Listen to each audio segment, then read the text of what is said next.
Some cars are just machines. They get you from A to B. But a few have a soul, a story that transcends metal and rubber. The Porsche 911 is one of those rare legends. For over 60 years, it's been the benchmark, the car others aspire to match. Its shape is unmistakable. The flyline, round headlights, and that rear engine. Even a child's drawing is instantly recognizable as a 911. That's timeless design, evolved, not reinvented. Porsche knew they got it right the first time, so they refined it generation after generation. Every curve, every part is there for a reason, to serve the driving experience. The 911 is about connection, driver, machine, and road. Whether you're in a classic or the latest model, you feel the history and passion behind it. It's a living piece of automotive history. But how did this legend begin? It started with a dream, a family's passion, and a series of challenges. The 911's journey is one of innovation and relentless pursuit of an ideal. Its roots go back to the humble Volkswagen Beetle and the beautiful Porsche 356. To understand the 911, we have to start at the very beginning, where the Porsche name first became synonymous with sports cars. This is the story of how an icon was born, and why it still matters today. The Porsche story begins with Ferdinand Porsche, the genius behind the Volkswagen Beetle. The Beetle's simple rear-engine, air-cooled design became the DNA for Porsche's first sports car. After World War II, Ferry Porsche, Ferdinand's son, wanted a car he couldn't find, so he built it. Working in a sawmill in Austria, Ferry and his team transformed Beetle parts into something new, the Porsche 356. Lightweight, nimble, and reliable, the 356 debuted in 1948 and wore the Porsche crest for the first time. It was a hit, fun to drive, practical, and full of character. The 356 evolved, getting faster and more refined, putting Porsche on the map. But by the late 50s, its roots were showing. The four-cylinder engine was maxed out, and the design was dated. Ferry Porsche dreamed of something more, a faster, more comfortable, more spacious car that kept the spirit of the 356 alive. He envisioned a true grand tourer, a car for crossing continents in style. That dream would drive the creation of the 911's direct predecessor. The stage was set for a revolution.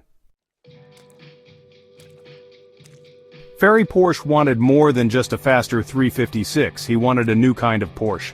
His vision, a powerful, comfortable, practical GT car that was still unmistakably a Porsche. It needed a bigger engine, more space, and the classic 2+2 layout. The rear-engine design would stay, for its unique driving feel and traction. The old four-cylinder wouldn't cut it, so Porsche developed a brand new six-cylinder boxer engine. It was a huge leap for the small company, but Ferry was thinking long-term. The mission: create a car that was faster, more refined, and more spacious, yet still light and driver-focused. The challenge was set. Ferry's son, Ferdinand Alexander Butzi Porsche, would shape this vision into reality. The next Porsche would be a true evolution, inside and out. The future of the brand depended on it. And the world was about to see something extraordinary. With engineering goals set, design became the focus. Butzi Porsche, Ferry's son, led the charge, not as an engineer, but as a designer with a keen eye for timeless form. He wanted a clean, honest, functional shape. No flashy trends, just pure Porsche DNA. The rounded fenders, sloping roofline, and compact proportions were refined into something sleeker and more modern. The headlights were integrated into the fenders, creating that iconic face. The single, elegant arc from windshield to rear bumper, the flyline, defined the silhouette.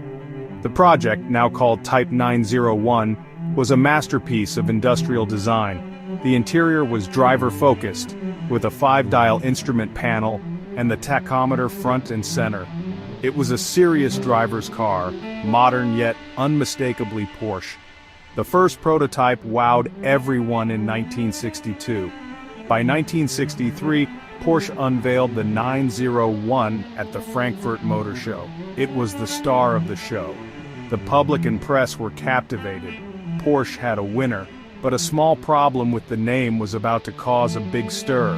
The 901 was ready for the world, but the world wasn't quite ready for its name. A twist of fate would give the car its legendary identity, and the 911 was about to be born. Porsche was ready to launch the 901 until a letter from Peugeot arrived. Peugeot claimed exclusive rights to 3-digit car names with a 0 in the middle. Porsche had already built cars, printed brochures, and made badges. A legal battle would be costly and risky. The solution? Replace the 0 with another one.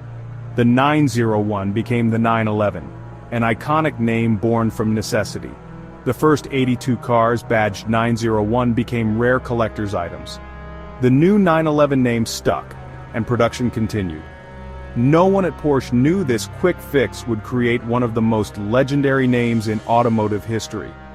The 911 was officially born. Its name, like its design, would become timeless. Sometimes, legends are born from the most unexpected places. The 911 was ready to make its mark, and the world would never look at sports cars the same way again. The era of the 911 had begun. The 911's beauty was more than skin deep. It was an engineering marvel.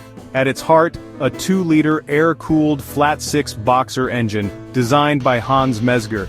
This engine gave the car a low center of gravity and a thrilling, unique sound.